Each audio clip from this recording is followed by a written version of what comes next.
जय जगन्नाथ सांग मैंने सब माँ मान को मो तरफ हापी मदर्स डे। माँ माँ हूँ गोटे एमती शब्द जहाँकि थे माँ ना धरीदेले सब दुख कष्ट दूर हो जाए। माँ नथिले ए दुनिया रे सबकि आमको मूल्यहीन लगी था किंतु मु बहुत भाग्यवान जे मत दुईटी माँ देते भगवान। पूर्व भिडियो देखी मो बो को गोटे शाढ़ी गिफ्ट करी बाहरी मो माँ को भी गिफ्ट करने माने जी मत जन्म देती पाखक मु फाइनाली जाऊँगी। एका नुहे मो सहित मो स्वामी भी आसी मो माँ को हैप्पी मदर्स डे कहवाई।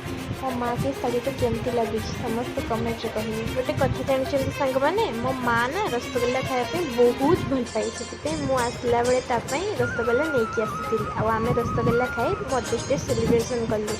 तापर संध्या हो गला आम दुईज घर को फेरी आसिलु। घर को आसी देखे तो बो मुझे शाढ़ी पिंधि से बहुत सुंदर देखा। थैंक यू बो मत भल पाइबा।